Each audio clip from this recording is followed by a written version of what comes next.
Medical college क्रियानुष्ठान कमिटीर प्राक्तन सभापति doctor जेनाଙ୍କ जयंती बंधुमिलन और स्मरणिका उन्मोचन। बालेश्वर सरकारी मेडिकल कॉलेज प्रतिष्ठान क्रियानुष्ठान कमिटी पक्षरु प्रतिवर्ष भली चलित वर्ष नववर्षर बंधुमिलन और कमिटीर प्राक्तन सभापति स्वर्गत डाक्तर हरीश जेनाଙ୍କ 90तम जन्म जयंती उत्सव स्वर्गत जेनाଙ୍କ बासभवन परिसर में सभापति निरंजन परिडाଙ୍କ अध्यक्षतार अनुष्ठित हो जाइछि। प्रारंभ में स्वर्गत जेना और तांको सहधर्मिणी प्रतिमूर्ति और फटोचित्र रे सामूहिक पुष्पार्घ्य प्रदान करा जाइतिला। ए अवसर में क्रियानुष्ठान कमिटीर 2023 वार्षिक मुखपत्र प्रमेय संवादपत्र उत्तर ओडिशा संस्करणर मुख्य कमलाकांत पति द्वारा उन्मोचित हो जाइछि। क्रियानुष्ठान कमिटीर पूर्वतन सभापति वैद्यनाथ षडंगी, अनंत प्रधान, ममता महापात्र, पूर्वतन कार्यकारी सभापति शंभुनाथ सिंह समेत क्रियानुष्ठान कमिटीर साधारण संपादक प्रदीप दास, पूर्वतन जिला परिषद सभापति गिरीश दास, वरिष्ठ नागरिक मंचर संपादक दामोदर नायक, फकीरमोहन साहित्य परिषदर उपसभापति दीनबंधु लेंका, सिविल सोसाइटीर सीताराम प्रधान, अवसरप्राप्त राज्य सरकारी कर्मचारी संघर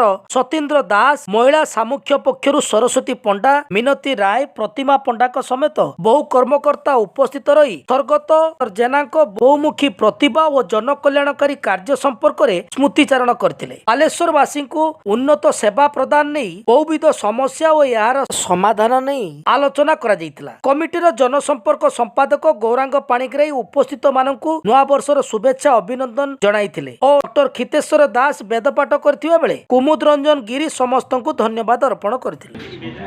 प्रतिवर्ष भली डॉक्टर हरिचंद्र जेना पूर्वतन सभापति थे जन्मदिन पालन हुए मेडिकल कमिटीर बंधुमिलन हुए। आज स्पेशल होमर जो मुखपत्र प्रकाशन करता सम्मेलन होना आज है और आगामी वर्ष जो कार्यक्रम से कार्यक्रम संपूर्ण निष्पत्ति सरकार को आखिक देखा जाऊना सरकार जहाँ जापार ना से कार्य आम गोटे कथार खुशी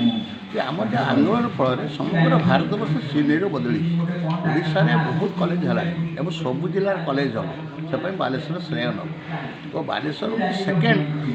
रोगी आसुवा संख्या एससीबी पर आम सेकेंड बेले एससीबी क्रॉस कर विभिन्न विभागर ये खोलार आवश्यकता अच्छी यथा स्नायु हार्ट आमर ये मूत्राशय जो रोगटा रोचे वयस्क लोक मान इको कार्डियोग्राम जैसे गोटे मस्ट दरकार। बर्तमान बालेश्वर मेडिकल कॉलेज हॉस्पिटल प्रत्येक दिन पाखापाखि 3000 ऊर्ध्व रोगी काउंटर रे आसी नामकरण नाम पंजीकरण करधा रोगी